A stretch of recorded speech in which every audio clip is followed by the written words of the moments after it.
And welcome everybody to the Captain Lou Extravaganza and our special primetime 2026 NFL reveal show, the schedule reveal show for our Detroit Lions. Hi everybody, Captain Lou here. Welcome here on the network and of course on our Facebook page, which is the Captain Lou Extravaganza, and we are live as usual on X at the Real Captain Lou.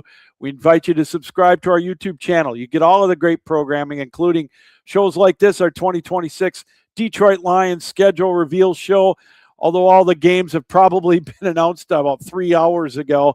But nonetheless, we're going to go through it here real quick tonight, get our thoughts as we're going to bring Dan Murphy and the coach Brian Barnes in momentarily. But subscribe to our YouTube channel, which is the Captain Lou Sports Network. You get all of this great programming and more. It's very simple to do. We really appreciate if you can do that. All right, real quick, tonight's show, as all of ours, are brought to you by the official secondary market of the Captain Lou Sports Network, and that is SeatGeek. Use the promo code Captain Lou, and you get $20 off of your purchase. It's that simple. There's a game you want to go to, Game 6 in Cleveland. Take it over, Pistons fans, like Cleveland tried to do last night. Go to SeatGeek, use that promo code, and get $20 off of your purchase. That's simple. Stanley Cup playoffs, if there's a show, a concert, whatever, down the road, you want to get Lions tickets, use the promo code Captain Lou. You get $20 off of your purchase. All right, without any further ado, let's bring them in from Michigan Sports and Entertainment, Dan Murphy and the coach Brian Barnes. It's like Christmas morning, guys. The schedule is here for 2026. Yeah, pretty cool. What else is there to show how dominant the NFL is? It's May and we're fired up to talk about the schedule release like this, and everybody is. And I'm not complaining. There's nothing wrong with it. It's good stuff. But pretty neat. Dan, it's funny is this is a big make or break year for the Lions. The three of us have talked on the show before about that, and there's I don't know if the honeymoon's over, but this is put up or shut up time. And I think, as we'll see, I think their home schedule is very doable. They're going to need to do it early, though, as we'll go through the schedule. Yeah, I think that the schedule works out for them to get off to a good start, and they better get off to a good start. So we'll get into, every aspect of it, but you look at the end of that schedule with their 3 road division matchups being 3 of the last 4 games of the season. Pretty wild the way the schedule worked out, but they definitely need to get off to a good start. There's no doubt about it. All right, let's get into that schedule. Let's show you the first 4 games, or first 4 weeks at least anyways. The Lions, I think we knew yesterday, they're going to open up with New Orleans. Kellen Moore is going to come back to Detroit, this time as a head coach. Then they're going to go to Buffalo and take on the Bills in that brand new stadium in Buffalo. That's a Thursday night Amazon Prime game. That's going to be a huge one. And then they get the New York Jets, and then they go back to Sunday Night Football at Carolina. Coach, I'll start with you. What stands out to you about the first 4 games? I mean, obviously, that game in Buffalo is going to be a lot of fun, right? That primetime Thursday night game, that new stadium. Buffalo has a new coach. Joe Brady's taking over there, so it'll be interesting to see kind of what they look like. But if you're a Lions fan, like Dan just mentioned, like early on this schedule, like I know Carolina won the division with an 8-9 record, but you're feeling pretty good these first 4 games of coming out. I think at the very least 3-1. I don't think there's anything wrong with saying that they could be 3-1 after those first 4. What do you think, Dan? Yeah, I agree with Brian. I think they should be and will be favored 3 out of the first 4 matchups here. And I think anything less than a 3-1 start would be really disappointing. I look at that Saints game. I mean, on paper, it's at home, should be a big one. Those 2 games with the Saints and the Jets, 1:00 kicks. If the time's not on here, by the way, everybody, that means it's a 1:00 kick. Amazon Prime, we know those are 8:15 kicks, I believe. And boy, that's huge. I got a buddy of mine that I used to work with that's a huge Buffalo Bills fan. He's going. He's got tickets to that game. And that's going to be a sight to see in Buffalo. Those fans are going to be out of control, man. It's going to be cool to watch. Well, and think about it. The Lions probably lucked out that they're not going to Buffalo late in the year, right? I mean, if you want to play the Bills, you're going to want to do it early on like this. So that works out for them. And Lou, this has been my play Super Bowl prediction of the last couple of years is Bills.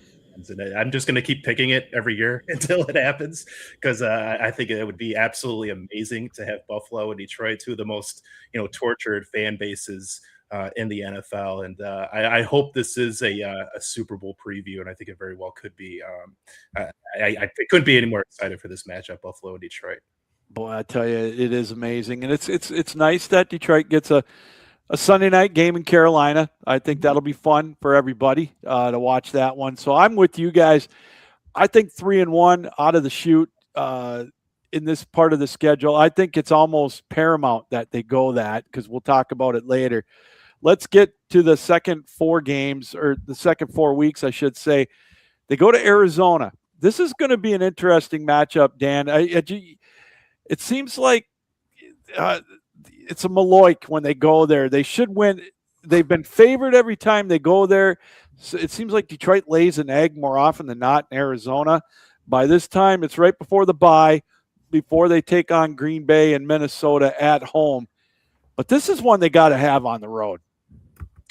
Yeah, Arizona should be one of the worst teams in the NFL. This is a game they have to have, but like anything, like going across country, they can always be tough. And I think that it sometimes can be an issue for the Lions when they make those cross country trips. But man, this is a game they should win by double digits. Like this is a game they absolutely have to have. Yeah. I mean, who's Arizona going to have at quarterback? I don't even know. I don't even remember. Jacoby Brissett, maybe first year head coach Michael, right? Like there's a lot to like about that matchup for the Lions. And to Dan's point, though, and to yours, Lou, they've struggled going on to the West Coast, and especially going to Arizona for some reason. But I wonder if, like all the chips are on the table in that week, because like you mentioned, the bye week, like I don't think that's a great time to have that bye week, especially when you talk about, like you mentioned later on in the season, the Lions are on the road 3 of their last 4 games of the year, divisional opponents, and then they're also traveling to Germany, right, which we'll get to. But I don't know if that's a great time to have the bye week. That being said, you're going to be 4-1, hopefully after that Cardinals game, going into the bye week, and then coming home for the Packers and Vikings. That would be fantastic to get that win. I look at this, the teams that they're playing in this little portion of what we're talking about, and do you think Green Bay, there's a lot of pressure on them this year under Matt LaFleur? I mean, they've lost Malik Willis. This is Jordan Love's team. Do you think the pressure, there's added pressure on the Packers, especially Jordan Love? I think after the collapse last season, losing the division to the Bears the way they did, and then losing in the playoff game to the Bears the way they did, I absolutely think there's a lot of pressure on them, because they've really put the chips in the middle of the table.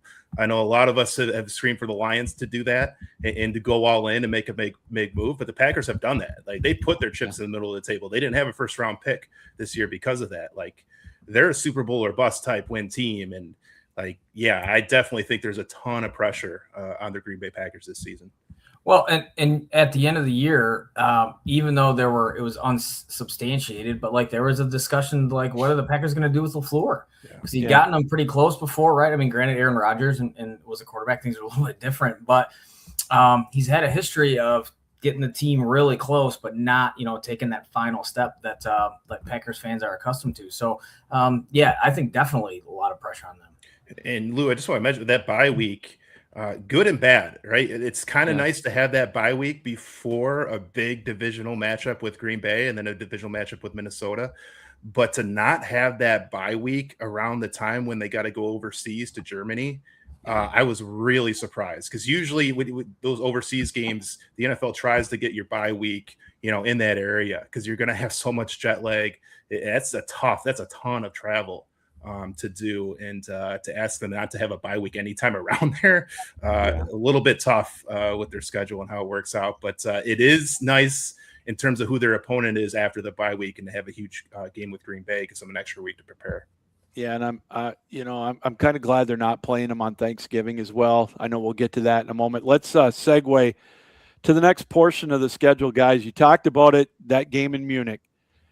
When they announced it was New England, I don't know about you, Coach, but I was shocked. I didn't think that this marquee of a matchup would be played overseas like this. I was expecting maybe a reunion with Aaron Glenn or something like that. I didn't expect a division game, but I am a little surprised that it's the New England Patriots. This could turn out to be a huge matchup in Week 10.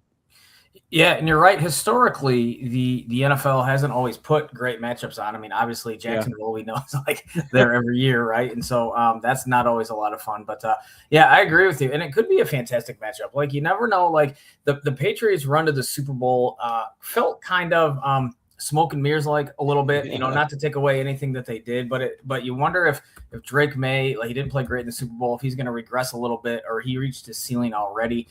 So that will be a fascinating matchup to see what the Patriots are. And then when you consider all their offseason distractions with, Mike Vrabel, like, that's not going away anytime soon. No. And so how they'll be able to handle that as an organization, I think will say a lot about them going forward. But I think that's going to be a fun game. I mean, it's at least should be a pretty fun game to watch. Dan, I don't even know if Mike Vrabel is going to be the head coach by the time they get to. I don't. That story is just not going away, is it? No, man, oh no, man! it's not. Every day we get some type of TMZ news story about that whole thing. Yeah. It's going to be interesting to see if he can survive all this turmoil. I think ultimately he will. You get a team to the Super Bowl. I think. I think the Patriots and Robert Kraft are going to, find every way to keep him around. But it is a fascinating story. The one thing I am worried about, mentioning that, not having that bye week around the time of the overseas game, you come back from Germany and you got to go play Tampa Bay, which is going to be a physical matchup. The Lions play Tampa Bay almost every year. It seems like they played them twice a couple of years ago when they played them in the playoffs. And those are always really tough physical matchups, and not exactly the game you want to have coming back from overseas. And, I'm glad that it's a home game. That's the one thing I would hate to have to see them travel to Tampa for that, and then that short week against Chicago on Thanksgiving. But I'm also, guys, I'm intrigued with that Miami game because, obviously the position of quarterback, that's the spotlight position. Now they've got Malik Willis, great as a relief pitcher, if you will, in Green Bay, spot starter, whatever. The pressure's on him now. He doesn't have that, the love of a backup quarterback. Every city loves their backup quarterback. He's the guy now. And I really want to see how he's going to produce now that it's him. He's the number one guy. Yeah, I don't know how much he has around him. Tyreek Hill's gone, Waddle's gone. I don't know how many weapons he's going to have to go to. So it is going to be a lot of pressure on him because that Miami roster is it's not stacking up too good right now for his first year as a professional starter. Yeah, new coach as well. Jeff Hafsley's taking over from Mike McDaniel, and who knows what they're going to look like.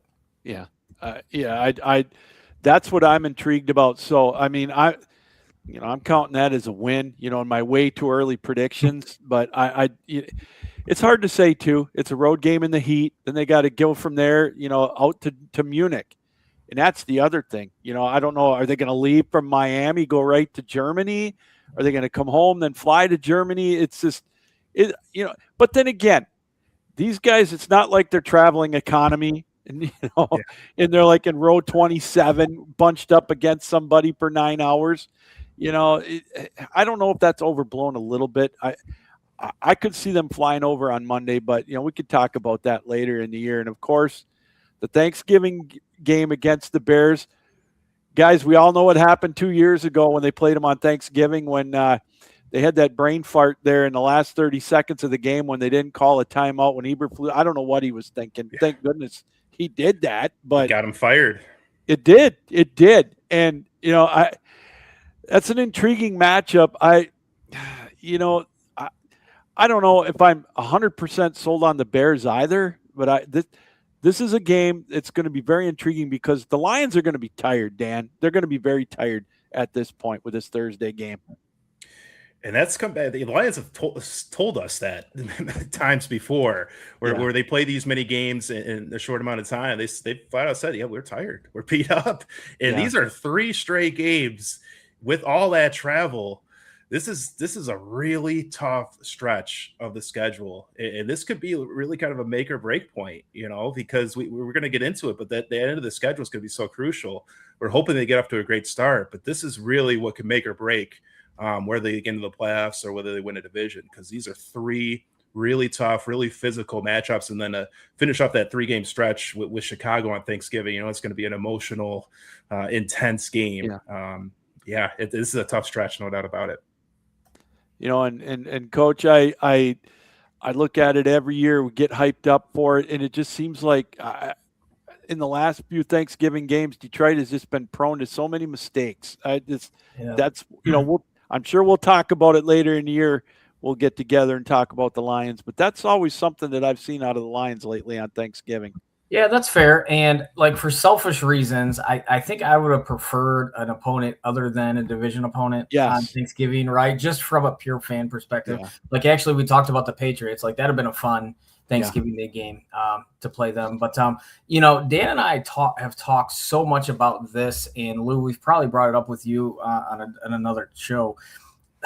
Is Dan Campbell going to change the way they practice? And is their philosophy of practice and the physicality that they do in practice going to change, knowing now you're going into the third straight year where you've had some injury issues, right? And we're talking about the schedule and the short time and recovery and everything. Are they going to change that? And now the travel, right? Are they going to change a little bit how they do things to survive and make sure you're fresh and healthy at the end of the year? Because, of course, there's some truth to it, right? Like the way you get better at football is you play football. 100%. But, Wayne Fonts, to his credit for all the criticism he received, his players loved him because they were all fresh at the end of the season and then come playoff time.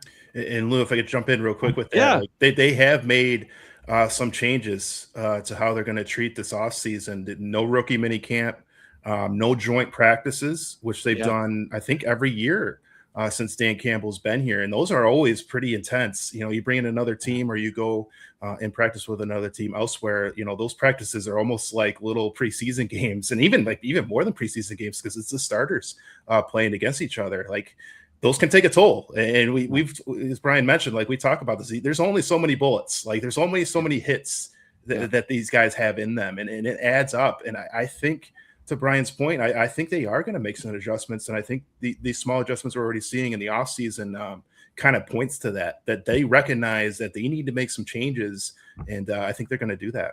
Dan, if I could follow up with that, like, when I've talked to some of my coaching friends who have some ties to the NFL, like they talk about when you're in practice, like, the other guy that you're going up against is also earning a contract, or he might be coming up for a big payday. And you might hesitate a little bit at times to make sure you're not, busting up your teammate to a degree. That being said, when you have those joint practices, like you can't play like that, right? I mean, you're going at it full tilt, like Dan was saying, like that's not, that's like a simulated game situation early on. All right, let's get past now. After Thanksgiving, Detroit will get that much-needed 10-day break, almost like a mini bye. Then they go to Atlanta. There's another team that you just don't know. I mean, just when you think they're going to come out and do really well, they stink the joint up. And then when you kind of, I don't want to say look past them, you just don't think they're going to be that good. They play decently. They're a quarterback in flux, if you will. Then they have Tennessee at home, and then the big one on Sunday Night Football against Minnesota at Minnesota. At least it's indoors, but I honestly, I like this stretch of 3 games. I think these are 3 right now, anyways, on May 14th. These are 3 winnable games for the Lions. Yeah, I think, and then coming off that tough stretch that we just talked about, this would be a good bounce back. If maybe they have a tough stretch there, maybe they go 1-2 in those 3 games. This is a nice way to kind of bounce back. And you mentioned Atlanta. Atlanta's hard to predict. Oh my goodness! Like they have a lot of talent, but man, they just can't seem to really put it together. And then Tennessee should be terrible. They don't got a lot going on there. They change their coach every single year. There's no consistency there. And to have them at home, that should be a win. And then they at Minnesota, Sunday Night Football. And Minnesota's another team. We don't really know what we're going to get from them. Who their quarterback's going to be. Is it going to be Kyler Murray? Is it going to be McCarthy? We'll see. But they're one of those teams that's definitely kind of a wild card when it comes to the comes to the Central Division or the North Division. Brian, have you seen a team, that being the Vikings, that, I mean, for the amount of talent they have, the front office is just such a it's like a soap opera, the way that stuff has been going on. And now, to Dan's point, is Kyler Murray going to be healthy enough to by the time they play him on Sunday Night Football?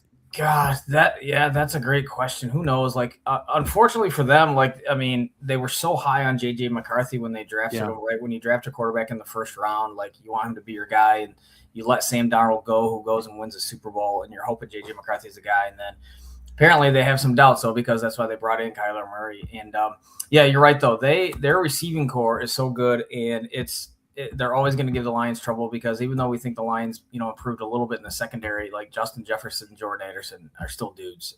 But I think the Lions are going to be pretty motivated to play the Vikings, having, lost to them twice last year.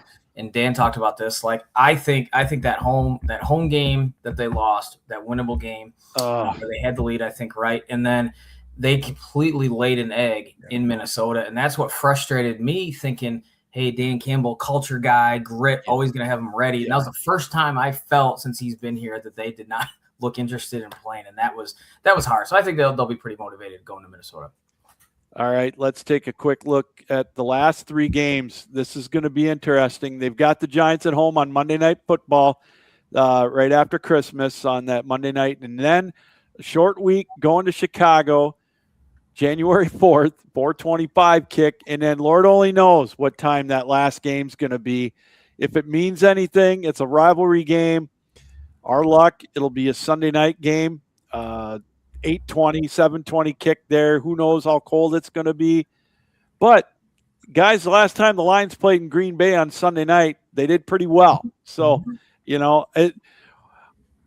out of the last 4 games on the road. I mean, this is a tough gauntlet. So like we said at the top, I think Detroit's got to make some hay while the sun shines in the beginning of the year, because I don't see them doing any better in these last 3 games than – I mean, they're not going to go 3-0. I mean, we're fortunate to go 2-1, on these last 3 games. Yeah, these are the 2 biggest games of the year. At Chicago, at Green Bay, because I don't think Minnesota's going to be contender. I don't want to completely count them out. You never know. They could find their quarterback and get rolling. But I'm thinking Minnesota's going to be last, and it's going to be Chicago, Green Bay, and Detroit in an absolute dogfight for this division.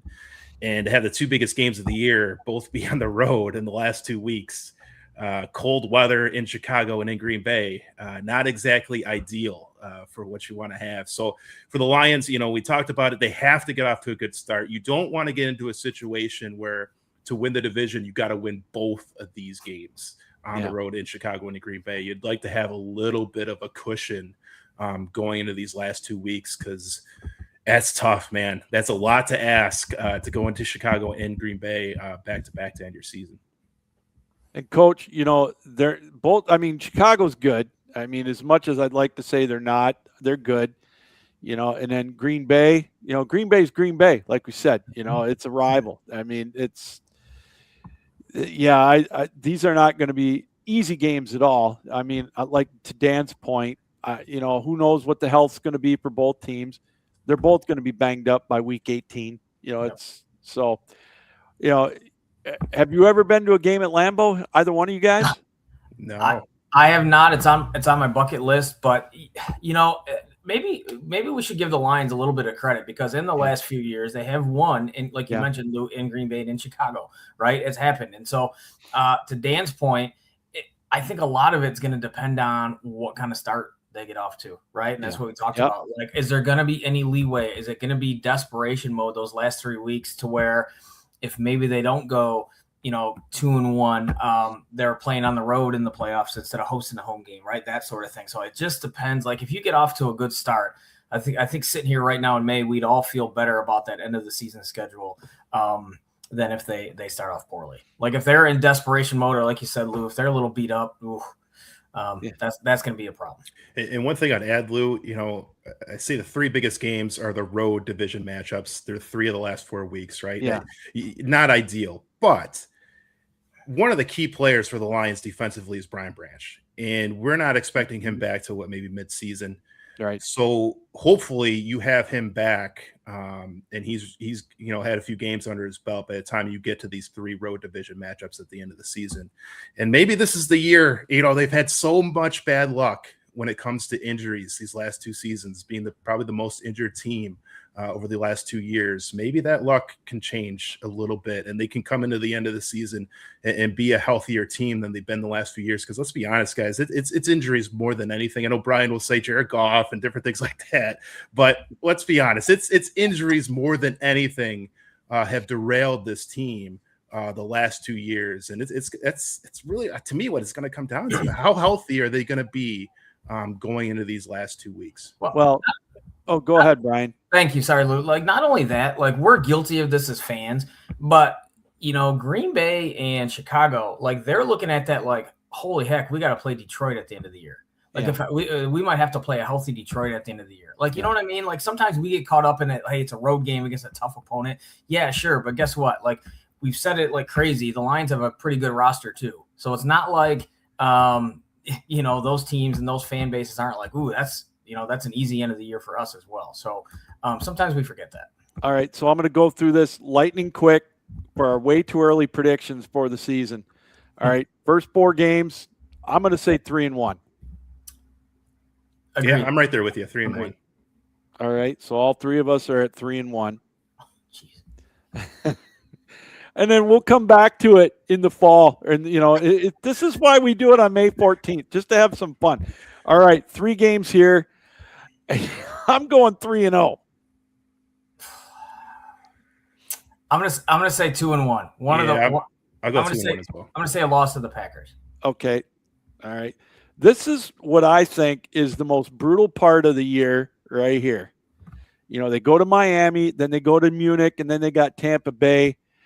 I'm going to be generous here, and I'm going to say 2-2 in this 4-game stretch. I'll go 2-2 as well. This could be a brutal stretch, though, man. This could be real rough. They got to win that Miami game. They absolutely cannot lay an egg in that one. This is one I'm going to say 3-1, and Okay. I'm not a Lions homer. I think the Patriots take a step back. I think they beat Miami, and then they split either Tampa Bay or Chicago. Okay. All right. Let's go to the next stretch. We got at Atlanta, Tennessee, and at Minnesota. Oh man, I'm gonna go 3-0. Or I'm gonna go 2-1. I'll take that back. I'll go 2-1. Hey, you're gonna end up having like a 15-2 season. No, I've got 4 losses pinned on them already. I'm gonna say 2-1 as well, but I think that Atlanta game could be a trap game because, like you mentioned, like they like if Michael Penix takes a step right, their offense is loaded. That could be one of those trap games. Okay, Dan. Yeah, I'm going 2-1 as well. I think that Atlanta game might be tough. I think. All right, and then finally the last 3 games. I'm going to say 2-1. So that puts me at 12-5 for the Lions. I'm going 2-1 as well. I think the Giants Monday night, it's going to be a big late season game. I think Ford Field's going to be insane. I think they get that one, and then they split the Chicago and Green Bay road matchups. Coach? I'd love there to be some drama, but I'm going to say 2-1 as well. All right. So that means, all right. So I've been tallying them up. Let me write this down real quick.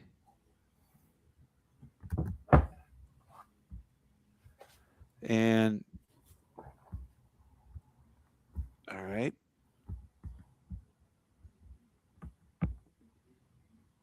And there we go. Whoops, wrong one.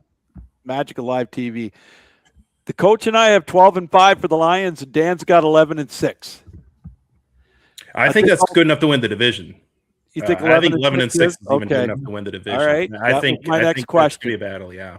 I think that's all right. I think 12-5 definitely win the division, and I think I think that'll get 12-5 to me will give them a 2 seed and at least 1, if not 2, home games in the playoffs. That'd be huge. Huge.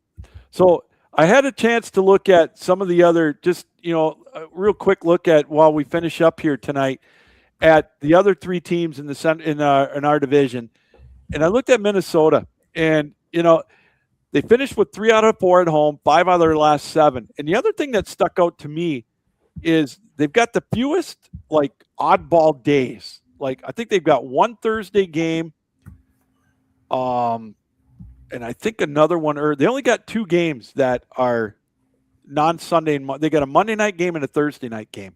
That's it. The rest of them are on Sunday. And I think, to me, that's an advantage. Well, you remember in 2023 when the Lions had that great year. Yeah. All their games were 1 o'clock. And Campbell loved. I remember Dan Campbell said he loves the 1 o'clock games. Yeah. He's not a big fan of all the primetime games, the Thursday games. I'm sure he's not a big fan of the overseas game. I know he always preferred the 1 p.m. games because it allows you to get in a set routine, week after week, kind of having a set schedule. So it definitely is an advantage to have more games, 1 p.m. Sunday, traditional. And Dan, this is the one that sticks out, or Coach, this is the one that sticks out to me right here. Green Bay's got 4 of their last 5 at home, and right before that, they go to New Orleans. So, nice. I mean, you talk about the schedule laying out good for you. I mean, maybe it might put a little more heat on them. I don't know. That could work 2 ways, I guess. But I look at this and I see, holy cow, man, what a way to be able to finish the year. Yeah, like no kidding. I mean, let's start with this, right? Like they're a talented football team, so that helps. But then, like you mentioned, having those many games at home at Lambeau that late in the year, weather, huge advantage for them. It's not like they're cakewalks, right? The Panthers, the Lions, and the Bears, but they finish up the other 2 games, a home and away, Washington and New York, they're going to be favored against that. So yeah, if you're a Packer fan, you're pretty happy about that. And then Dan, they've the Bears got 3 of the last 5 on the road towards the end, which, and again, they play the Lions, as you mentioned, second to last game of the year at home. And that's, like you said, that could be a tough one too. But that's, the Bears also by percentage have the hardest schedule. Yeah. And I think the Lions have one of the easiest ones. And that always can change so quickly, but that's we like to say, but these are just fun things to kind of keep an eye on, and it's like we said at the top, it gives us something to talk about on May 14th with the kickoff. Less than 4 months away now, right? But you bring that up, with the Bears and the Packers. The Bears have one of the hardest schedules in terms of opponents, but in terms of just the home matchups that both teams have, later in the year, and then Lions having to go on the road to Chicago and Green Bay, it just makes it more imperative that the Lions get off to a good start. Like they cannot start off slow out of the gates. Like they have to have a good start because the end of the second half of the schedule is much, much tougher than the first half, no doubt about it. Hey, Lou, and I got to apologize to your listeners really quick because I was looking at the Vikings schedule, end of the year schedule, and the Packers, right? Granted, they do host Buffalo and Detroit, so you think maybe they even split there, but then they host the Dolphins and the Texans. You expect 2 wins. Yeah. And then, then at Chicago is their one true road game. So, yeah, extremely happy if you're a Packer fan right now. Yeah, it's funny because my son that lives in Green Bay now, he moved from Arizona, and he was so hoping to watch the Lions. And I said, well, pack your thermals, baby. January 10th at Lambeau. To get your first taste of a football game if you're waiting for the Lions game, man. I've never been to a game there in January, but Lambeau Field is definitely a fun place to go. I'll give Green Bay credit. I've been there in the summer for preseason games and whatnot, but it is definitely a cool place to go. I mean, Lou, I went to South Bend to watch a Notre Dame game in the middle of November, and I was freezing. So I don't think I would handle Lambeau very well. So. It is a bucket place to go to. And but you know what? It's still any time of year, I think, the fans there are really cool. I will say that. They're very, very friendly to the enemy, if you will. Well, guys, this has been a lot of fun. Again, gives us something to talk about. The NFL PR machine is in full gear, letting us talk about the schedule in May. I'm ready to go. When does training camp start? Yeah, it gives us a chance to not talk about the Tigers, which is nice, right? Oh boy. Do you think, real quick, do you think the seat's getting hot for AJ? I'll let you start off with that one, Brian. Listen, I think the Tigers need to be, regardless of their injury situation, they need to be around 500 at the All-Star break for them to have any hope, and then for me to start questioning everything. That's just kind of how I feel, because we all feel like they went all in, right? They got the manager that you know what I'm saying? They didn't trade Skubal, signed Framber. It's like, man, if you're not 500 by the All-Star break where you give yourself a chance, just tear it down and blow it up. So. Yeah, my fear was that they could lose the division. Like, you can't win the division this early, but you could lose it. Yeah. And my fear was, with all the injuries, that they could fall too far out, and starting to get a little bit worried that could happen. But I just remind everybody, because you see on Twitter, you see on Facebook, I see it in the comments, and that, oh, it's over, fire Harris, fire Hinch. Guys, there's 118 games. 118 games left of the season. There's so much time, and they're going to start getting guys back one after the other after the other. Like, it's far from over. So as bad as they're playing, I'm looking at the standings right now. They're only 2.5 games out of a wild card spot. So I mean, it'd be different, Lou. It'd be different if they were in the East. With the Yankees and the Rays, who are both playing really, really well. Yeah. But other than those two teams, the American League, everybody's mediocre. Everybody's 500 or a few games under 500. Like, you look at Toronto, who's coming into town this weekend. Yeah. They're in the same boat as the Tigers. I think they got the same record, or within a half game of each other. Seattle out in the West, do you think they'd be running away with it? They're a couple games under 500. I think they have the West wild card spot as a game under 500 right now. Cal Raleigh's ice cold to start the season. So it's like I said, it's far from over. It's so early.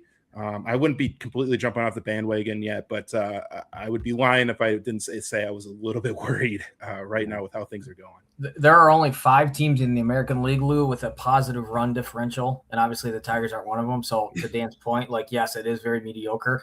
I'm fearful that the guys, like, obviously the guys that are returning, we expect them to produce. I'm fearful of guys that are still not producing, right? Like, Torque is Torque. Oh my I mean, God, he is. yeah. I mean, you know what I'm saying?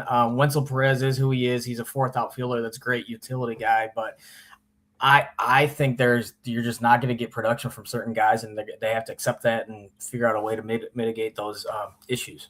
All right. And the problem, Lou, too, just to add to that, like, if they had all these injuries a little bit later, like in middle of the season, maybe 3/4 of the way through the season, they would have some of these younger prospects coming up to take some of those spots, but those guys aren't quite ready. No, like, Max Clark isn't quite ready. Max Anderson is another, kind of second base, third baseman, starting to get hot now, but he started off the year injured. So he would have been a guy that they could have brought up. They got a couple other guys that they could be in position to come up down the road that just aren't quite ready yet, that may be ready, come August and September. So just a terrible time to have an unbelievable rash of injuries this early in the season. But I'm definitely one that's still keeping the faith. I'm still saying they're going to win the division. Right. I keep looking at those odds to see if they drop to like 3-1 or 4-1, and I'm going to jump on it. There you go. Division. But yeah, I'm definitely keeping the faith. Like, I still think they're going to win this division when it's all said and done. All right. We got a couple minutes left, guys. Are we going to have a Game 7 at Little Caesars Arena on Sunday? Boy. I'm gonna say yes. I'm gonna say yes. I am leaning no, Lou, but it's hard for me to bet against these guys after what I saw in Orlando. Down 26 in the second half of Game 6, and they came back and won that game by double digits. It's hard. I'm not saying it's over. It's going to be tough, man. I'm worried that Mitchell and Harden are just going to go off in Game 6 and kind of run away with it. And the Pistons just to get stormed right off the gates. But I'm definitely not going to count them out. Like I said, they're 3-0 right now in elimination games, so definitely can't count them out. But man, you cannot blow a 9-point lead with 3 minutes to go at home in a game. No, 5. You just can't do it, man. That's the game. That's the moment they're going to look back on and say, man, we had them and we let it slip away. Yeah, I don't see it happening. I think they're done. I I hope I'm wrong. I don't see them winning. I don't. I think that the moment's going to be too much because they're relying way too much on Cade. Duran's a no-show. He's cost himself tens of millions of dollars, if not more. And if they have Duncan back, they may have a chance. I worry that they just rely too much on Cade. And Lou, we pointed out like so many different things, why the Pistons lost. But at the end of the day, your second best player all year is just a complete no-show. Yeah. If I would have told you before the series that it's going to be 2-2 in Game 5 and Duran is going to be benched for almost the entire fourth quarter and overtime, you would have said, yeah, they got no shot. Like, it's over. Yeah. And that's where they're sitting right now. Their second best player was benched in the most important time of the season, Game 5, fourth quarter, overtime in the 2-2 series. Like, I mean, I don't know what's going to happen. I don't know what they're going to do, Lou, after this season, because you bench a guy in that type of situation, that usually closes the door on a guy here. Like I'm thinking maybe a sign and trade after this season. There's no way they can sign him to a long-term max deal now. I think that's completely out the window. They do that. I think it's going to depend, though. Like, dude's still only 22. Right? You know what I mean? And I've said that even before the Orlando series. I said, like, the team still hasn't, like, gone through it yet. Like, they didn't. Like, the Orlando series is the first time they went through it, and obviously they responded. So this is their, like, I mean, now it's 2 series in a row, right? You know, having to win Game 6 like this. But, yeah, they're going through it. Like, I guess, I mean, we're going to find out. I know you mentioned it, Lou. They're relying too much on Cade, but that is something that Cleveland doesn't have. As good as Mitchell, and I can't stand Harden, but as good as those dudes are, like, Cade is the best player on the floor. And, like, when was the last time a Pistons team like this had the best player on the floor? Like, even their championship team in 2004, they didn't have the best player on the floor. Now they do. So, well, I'm just going to leave it with this. Jordan didn't do it till he got Pippen. And, you know, Kobe didn't do it till he, well, you know where I'm going with this. Yeah, Kobe needed Shaq. Kobe needed Shaq. Yes. So, you know what? And LeBron needed help too. So, there you go. All right, guys, that's going to put a wrap on it. We'll talk about the Lions. Oh, I forgot about the last schedule leak. I put it on Facebook earlier today. The Lions versus the Bills, February 14th on ABC. So there we go. All right, everybody. We want to thank you, Dan, and the coach. Thanks for coming on. It's been a lot of fun. I appreciate it. Always is. Yeah. Thank you. Thanks, Lou, as always. All right. Thanks, everybody, for welcoming us into your homes, on your computers, on your laptops, however you watched us around the world here on the Captain Lou Sports Network. For the coach, Brian Barnes, Dan Murphy, yours truly, Captain Lou, saying keep your heads up, keep your sticks down, keep your feet moving, and as always, keep your minds open. So long.